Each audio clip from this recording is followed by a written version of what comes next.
Saludos, somos el grupo número 1, compuesto por Mariana Burnigal, Ivanka Castillo, Clever Cuevas y quien les habla, Francis Arias. Y estaremos hablando sobre los cuerpos extraños en el conducto auditivo externo y el nervio facial. Primero, vamos a comenzar con los cuerpos extraños en el conducto auditivo externo.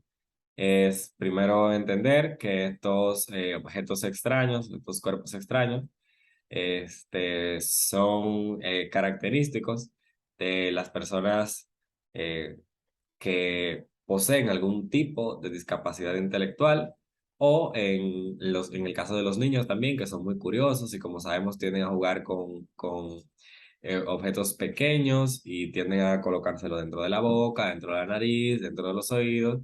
Por esto existe la tendencia a ver este tipo de complicaciones en lo que son los niños. Entonces, estos objetos tienden a producir distintos síntomas. Estas complicaciones tienden a producir distintos síntomas, como lo puede ser la hipoacusia, ya que, ¿verdad? El paciente tiene un objeto que está obstruyendo el conducto auditivo externo. Si hay una obstrucción casi completa, también podemos tener otalgia o otorragia si hay una lesión en lo que sería el epitelio, ¿verdad? Del conducto auditivo. Si el objeto ha durado mucho tiempo dentro del conducto auditivo, se puede establecer una infección y entonces aparece la otorrea y pues distintas manifestaciones que vamos a ver en lo adelante. Estas extracciones de estos cuerpos extraños deben ser realizados por personas que estén especializadas en este tipo de cosas, ya que el especialista va a tener las herramientas adecuadas para lograr una extracción adecuada sin provocarle daños al paciente y que este, la salud del paciente pues, pueda volver a la normalidad lo más pronto posible. Ya que el especialista va a tener los equipos, va a poder movilizar al paciente, va a poder observar bien el canal auditivo y pues esto va a facilitar el proceso. Entonces tenemos tipos de cuerpos extraños, tenemos animados, como lo son los insectos, ¿verdad? Una cucaracha, un pequeño bicho que entra a nuestro oído, o los inanimados, como puede ser hasta una pequeña perlita, una pieza de algo, una espiga. Tenemos orgánicos e inorgánicos, tenemos inertes o activos, como lo pueden ser las baterías, las pequeñas baterías que pueden también introducirse en este canal, las que son súper pequeñas. Entonces, tenemos dentro de los cuerpos extraños, tenemos los tapones de cerumen. Como sabemos, de forma normal, nuestro oído está produciendo constantemente cerumen que nos mantiene libres de hongos y demás microorganismos que puedan crecer en esta cavidad y también lo mantiene pues mantiene húmeda la zona. Y este cerumen pues sale hacia el exterior y se mantiene un flujo constante, nunca se acumula. ¿Qué pasa? En las personas que tienden a limpiarse en exceso el conducto auditivo, hay una estimulación de la secreción de lo que sería el cerumen y esto puede llevarlos a producirse un tapón. O lo contrario, personas que nazcan, ¿verdad? Con ciertas anomalías que causen una sobreproducción de este cerumen, pues entonces esto va a provocar que se formen dichos tapones. Es importante bajo estas condiciones, ¿verdad? En las que nosotros vemos un paciente que llega con, por ejemplo, tos, en el caso de que haya estimulación del nervio vago, tenga hipoacusia y que ya tenga historia de lo que es tapones de cerumen, pues nosotros investigar si este paciente no ha tenido una otitis media crónica o si el paciente ha tenido una perforación de la membrana timpánica o ha tenido una mastoidectomía, ya que si nosotros cuando estemos extrayendo este tapón de cerumen, irrigamos el conducto auditivo con solución salina, ¿verdad? Fría para poder extraer esta masa, pues entonces podemos hacer que pasen bacterias al oído medio y esto entonces pueda causar una complicación aún mayor de lo que ya se tenía. Entonces, por eso debemos tener cierto cuidado con estas situaciones. Y por esto es bueno también que sean los especialistas quienes se encarguen de tratar estas condiciones. También tenemos tumores que son benignos o que son malignos. Dentro de los tumores benignos tenemos los quistes congénitos. Estos quistes congénitos tienden a aparecer en lo que sería la epidermis o en lo que sería el cartílago directamente de la oreja. Y entonces esto causa que se observen estas proyecciones que normalmente eh, aparecen aquí en esta zona. eh, y que tienden a causar cierta incomodidad para los pacientes. En estas situaciones, normalmente esto se extrae de manera quirúrgica, como dijimos, es benigno, no causa ningún problema para la salud del paciente, pero por el tema de la incomodidad y la estética, pues son retirados. También tenemos lo que son los quistes malignos, que ya aquí sí sabemos que existe ciertas complicaciones para el paciente por el tema de la malignidad de estos tumores, como tenemos el epitelioma vasocelular, que es este que estamos observando en esta imagen. Vemos cómo bloquea completamente el conducto auditivo externo y por tanto el paciente va a presentar hipoacusia y demás otros síntomas asociados con el cáncer. Tenemos también los carcinomas epidermoides, que aunque no sea propio del oído, pero este, estos cánceres se originan y pues crecen y tapan el oído. También tenemos lo que son los melanomas, que como sabemos se van a desarrollar en el pabellón auricular y a medida que vayan creciendo, pues entonces pueden también obstruirlo. Estos, este tipo de tumores pueden ser observados a simple vista y esto entonces va a permitirnos eh, una adecuada identificación de estas patologías y a la vez entonces poder derivarlos al especialista adecuado para poder tratar estas patologías, ya que si dejamos que sigan extendiéndose, pues entonces pueden comprometer la vida del paciente. Es muy importante saber que en este caso, en el caso de los cuerpos extraños, sobre todo en el tema de los insectos, es muy común que estas situaciones sucedan en las personas que tienen la costumbre de limpiarse los oídos.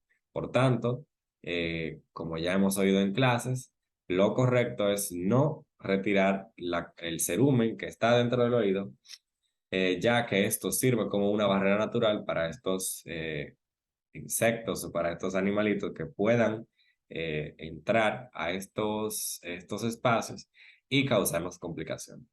Ahora los dejo con mi compañera Mariana Burnigal, que le estará hablando sobre el nervio facial. Saludos, mi nombre es Mariana Burnigal y en el día de hoy les voy a estar hablando acerca del nervio facial. El nervio facial, o también llamado como el séptimo par craneal, es el nervio del segundo arco branquial que se va a encargar de inervar aquellas estructuras que se encuentren cerca de este mismo o que se deriven de este mismo. Este nervio va a tener una función mixta, lo que quiere decir que es sensitivo y motor, y se origina en la protuberancia del tronco encefálico a partir de dos raíces, la raíz sensitiva pequeña y la raíz motora grande. Estas dos entonces van a pasar a través del meatus acústico interno, como podemos ver en pantalla, y se van a fusionar para dar el nervio facial.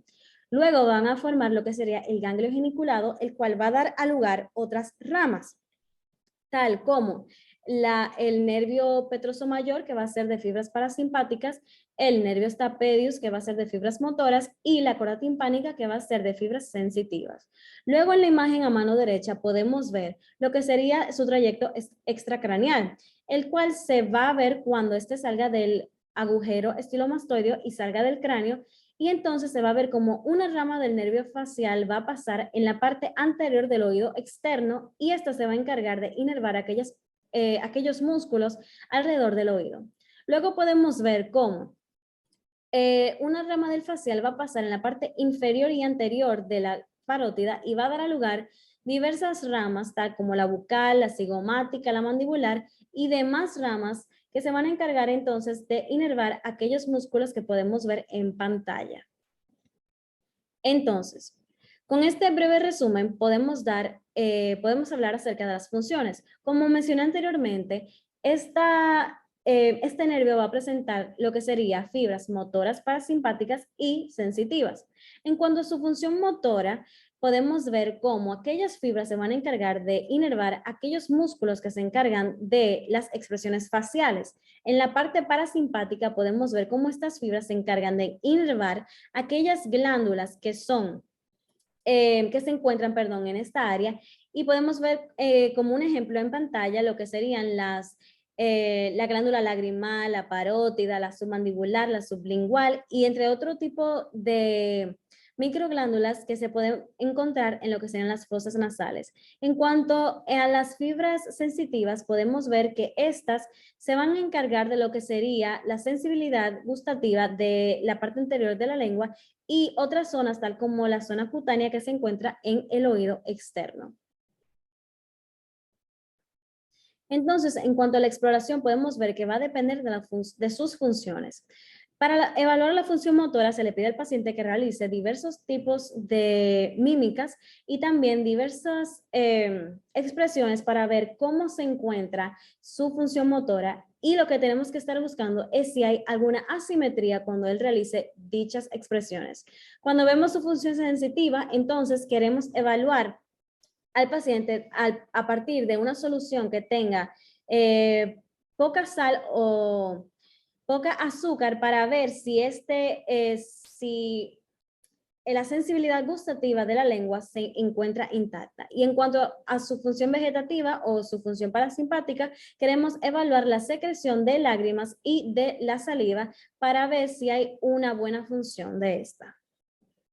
En cuanto a las afecciones que se pueden encontrar a partir de estas, podemos ver lo que es la parálisis facial periférica, también conocida como la parálisis de Bell's o también la parálisis facial periférica idiopática, ya que se considera que en la mayoría de los casos no se encuentra una razón o una causa per se que pueda causar aquella lesión del par craneal.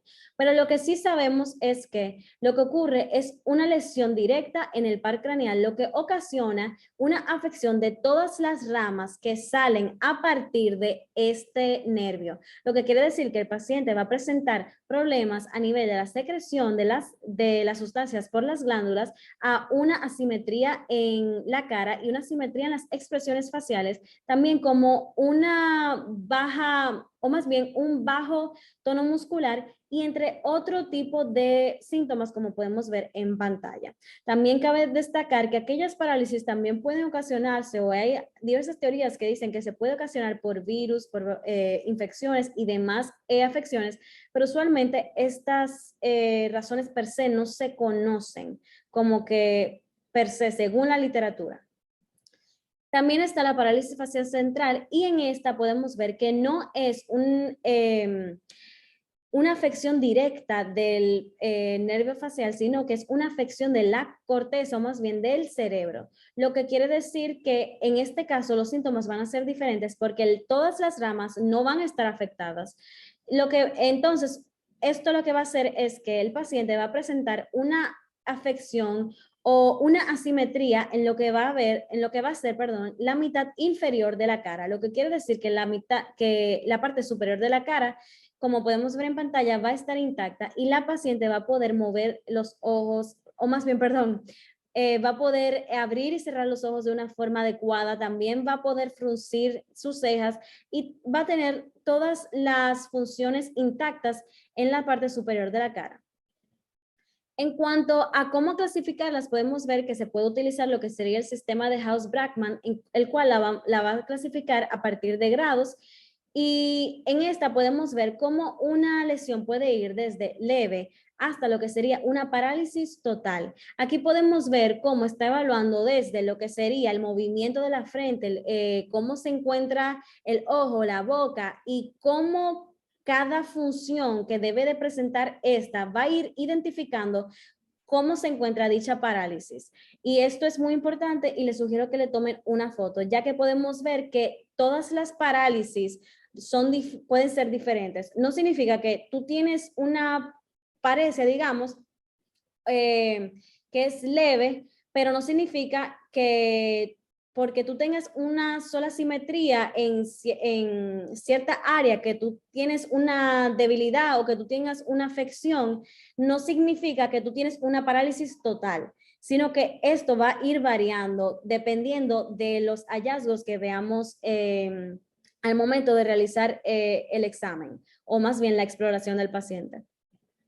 Entonces, en cuanto a las diferencias, como mencioné anteriormente, cabe destacar que en cuanto a las parálisis faciales periféricas, estas van a presentar lo que sería una lesión directa del nervio facial y va a presentar los síntomas, perdón, que había mencionado anteriormente, que podemos ver que la cara puede estar presentando, o más bien el paciente per se va a estar presentando síntomas que van a resultar a partir de la afección de todas las ramas que mencioné anteriormente. Va a presentar tono muscular disminuido, va a presentar problemas en la secreción de saliva, de lágrimas, no va a poder cerrar bien los ojos, va a presentar un gran espectro de síntomas relacionados con las ramas.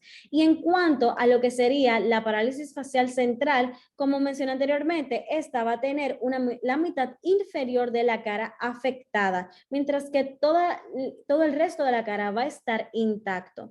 Para poder diferenciar entonces de manera diagnóstica, para poder diferenciar ambas patologías, podemos utilizar lo que sería la exploración a nivel de la función vegetativa, ya que si vamos a evaluar lo que sería la función de las secreciones salivales y lagrimales, ahí podemos identificar si el paciente lo que tiene es un problema periférico o central, porque como mencioné anteriormente, si es central, no va a tener problemas en cuanto a la secreción de lágrimas y saliva, pero si sí presenta dichos hallazgos, entonces quiere decir que es periférica.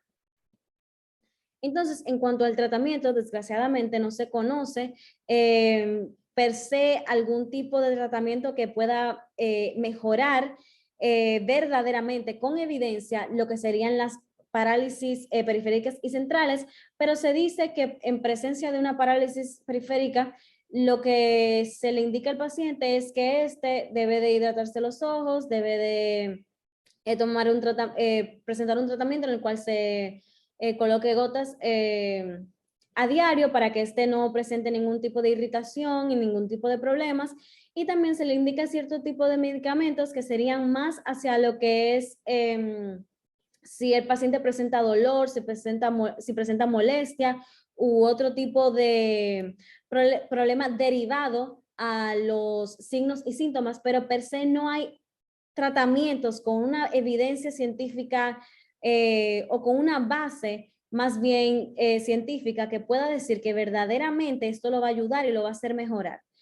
Y aquí podemos ver las referencias que utilizamos mis compañeros y yo.